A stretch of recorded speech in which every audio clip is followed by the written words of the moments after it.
एक समय की बात है जब दुनिया पूरी तरह से रोबोटिक बन चुकी थी। हर जगह सिर्फ रोबोट ही थे और इंसान पुरानी कहानियों का हिस्सा रह गए थे। इस नए रोबोटिक दुनिया में 3 नायक थे, मोगली, कांग और तर्जान। मोगली, जो जंगल का राजा था, अपने दोस्तों बलू और बाघीरा के साथ जंगल की रक्षा करने की कोशिश करता था। रोबोटों ने जंगल पर कब्जा कर लिया था, लेकिन मोगली और उसके दोस्त हर दिन रोबोटों से लड़ते और अपने जंगल को बचाने का प्रयास करते।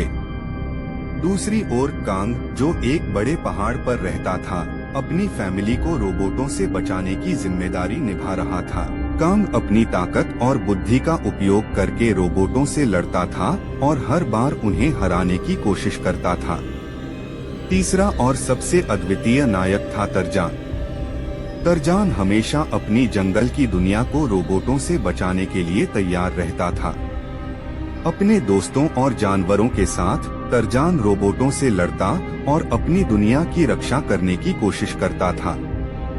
एक दिन इन तीनों नायकों ने तय किया कि अगर वे मिलकर लड़े तो शायद वे रोबोटों को हमेशा के लिए हरा सकते हैं। इसलिए मोगली, कांग और तर्जान ने एक बड़े युद्ध की तैयारी की। उन्होंने अपनी ताकत, बुद्धि और साहस को मिलाकर रोबोटों को हराने की योजना बनाई। युद्ध का दिन आया। मोगली, कांग और तर्जान ने अपने अपने जंगलों में अपनी सेनाओं को तैयार किया। यह युद्ध केवल ताकत का नहीं, बल्कि रणनीति और साहस का भी था। सुबह के समय मोगली ने अपने दोस्तों बलू और बाघीरा के साथ मिलकर एक रणनीति बनाई। उन्होंने जंगल के चारों ओर ट्रैप्स लगाए। जैसे ही रोबोट जंगल में दाखिल हुए, वे ट्रैप्स में फंस गए। मोगली और उसके दोस्तों ने रोबोटों पर तीर और भालों से हमला किया। हर हमला सही जगह पर लगा क्योंकि मोगली ने पहले ही रोबोटों की कमजोरियों को समझ लिया था। इस बीच कांग ने अपनी ताकत का प्रदर्शन किया। उसने एक बड़े पहाड़ पर चढ़कर वहां से बड़े बड़े पत्थर गिराना शुरू किया। रोबोटों ने कांग को गिराने की कोशिश की, लेकिन कांग इतना शक्तिशाली था कि वह उन्हें हरा पाने में सफल रहा।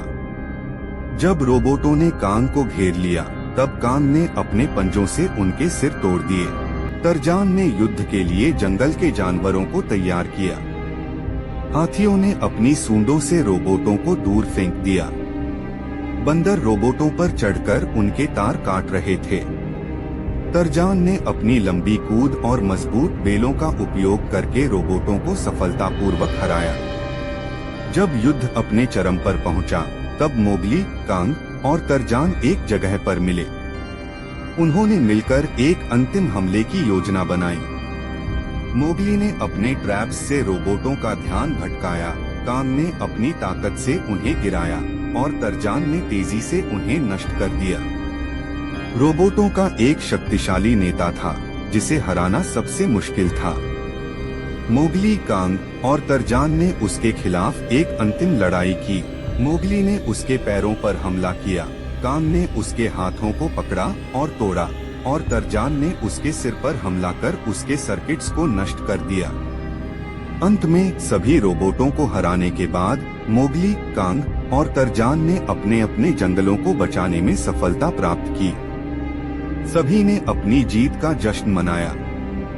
जंगल फिर से जीवंत और सुंदर हो गया। तीनों नायकों को सम्मानित किया गया और उनकी वीरता की कहानियां हर जगह सुनाई गईं। यह युद्ध केवल विजय का प्रतीक नहीं था, बल्कि एकता, साहस और बुद्धि का भी प्रतीक था।